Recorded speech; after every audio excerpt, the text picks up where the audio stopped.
Então era da Marinha, mas naquele tempo na Marinha a gente era um João Ninguém mesmo, a gente não passava de nada. Só tinha sofrimento. Então surgiu em 28, surgiu o negócio da Florestar ali, que ia ser feito com Santana, que por ali, né?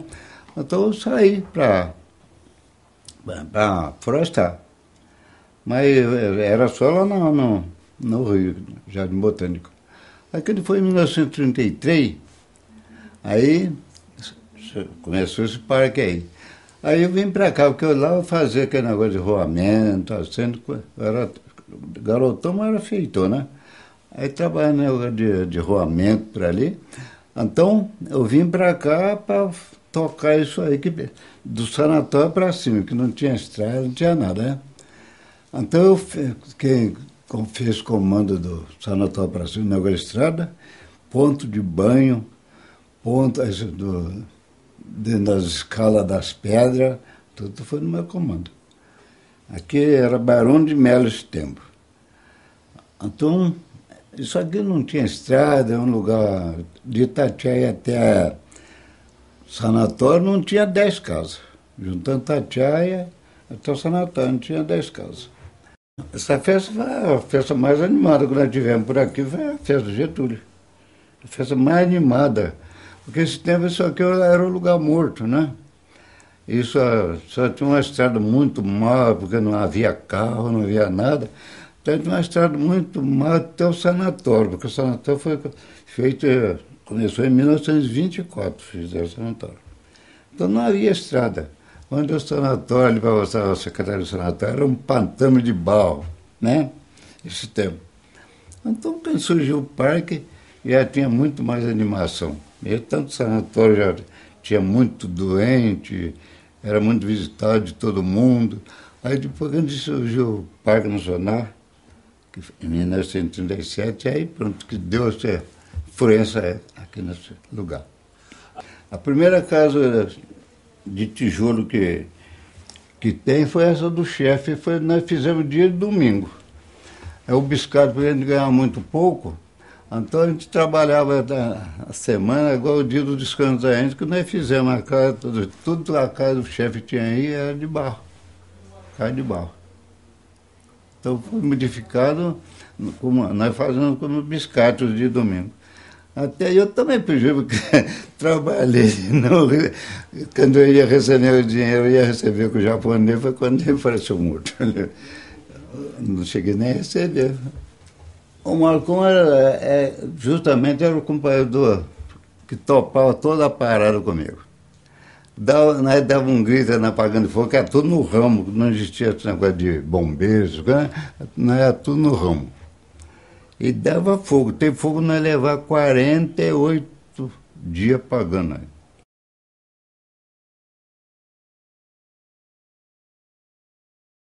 O Pé Fogo começou já há algum tempo. E antes do Pé Fogo, a gente trabalhava no parque fazendo tudo isso, fazendo manutenção e tudo.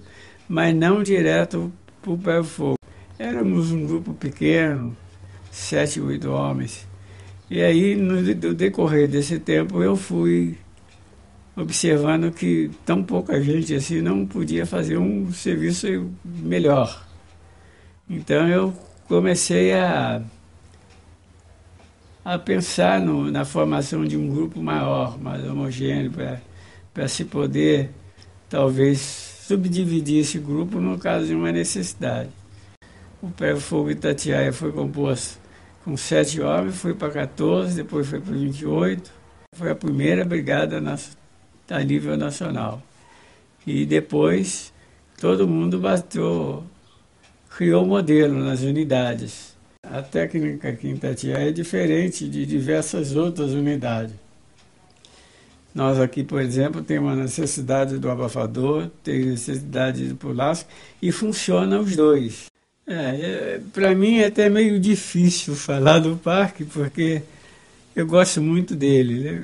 É uma área que eu vejo como necessário preservar permanentemente. Ali nós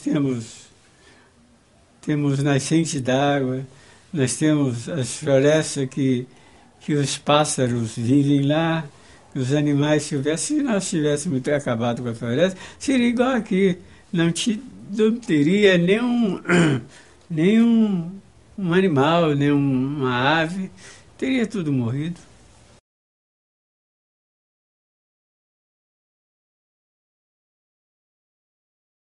Em 2000, teve um curso da Brigada de Combate a Incêndio, do Pré-Fogo, e aí eu fui chamado para fazer esse curso, né? Tive a oportunidade de estar fazendo esse curso. Então, houve várias seleções e aí, até a minha contratação, em 2001, né? A gente começou a trabalhar no dia 2 de julho de 2001. E aí, logo 16 dias após, teve o incêndio aqui na parte alta do Parque Nacional do Itatiaia, né? E aí foram 4 dias de combate, incêndio aqui. A gente deve muito ao Marcão, que ensinou várias técnicas e mostrou pra gente o quanto é importante o companheirismo na hora de estar combatendo um incêndio, porque isso foi um dos maiores incêndios que teve aqui no Parque Nacional Itatiaia. Hoje a gente tem um controle que a gente sabe quantas pessoas tem em cada local de visitação, se tem se tem idosos, se tem crianças. Gosto muito daqui, né? E o dia que eu sair daqui eu vou sentir muita falta aqui desse lugar. É um prazer enorme estar trabalhando aqui no Parque Nacional Itatiaia.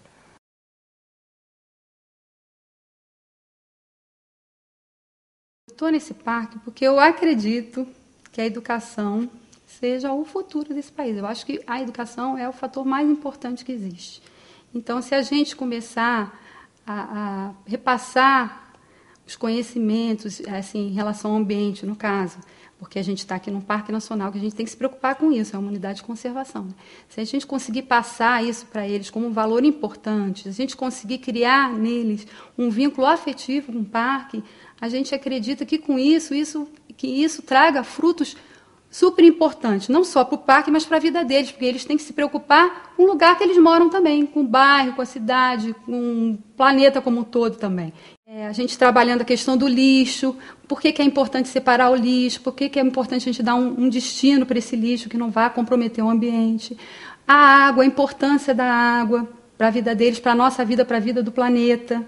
Né? Como eles devem encarar isso como um recurso que é finito, né? Assim como energia, e que por isso a gente tem que procurar não usufruir com consciência, né? Para poder a gente garantir esse recurso para as outras gerações. Né? É isso que a gente procura trabalhar. Então, o que a gente espera disso é que haja essa mudança de hábito. Então, a gente debate isso muito com eles, desde os pequenininhos, porque a gente recebe pré-escolar aqui até universitário.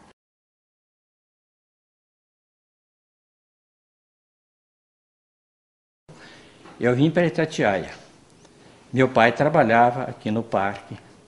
E ele falou com o Dr. Vanderbilt, que era o diretor na ocasião, que tinha um filho que saía do exército e ia precisar trabalhar, se ele podia me arrumar um serviço aqui. E então o Dr. Vanderbilt estava na época precisando de um funcionário aqui, e eu vim para cá, para trabalhar. E na ocasião, eu vim como minha função era de trabalhador, é a função que existia quando eu vim para cá. Mas eu não fui trabalhar como trabalhador, né? Eu fui trabalhar serviço burocrático. O pessoal trabalhando lá, parecia um macaco correndo assim, isso era comum. Parecia atravessando, correndo assim, lá no meio deles, lá, trabalhando. Eu, para dizer a verdade, o pessoal contava cada coisa aqui, né? E lá em cima das agulhas via muita onça lá. Diz que havia muita onça. O pessoal contava as coisas e meu serviço era dentro lá do escritório, eu não ia lá para cima, não via, mas o pessoal que andava lá contava coisas lá que... Então teve um aí que ele estava levantou, estavam construindo o abrigo lá em cima, o abrigo Marcena, lá em cima. Tem uma história também. E eles levantaram e foi lavar o rosto, porque tem muita água lá em cima. Lavar o rosto assim, tá? Ele baixou para lavar o rosto assim, quando ele levantou, disse que viu a onça na frente dele assim. Não sei se é verdade.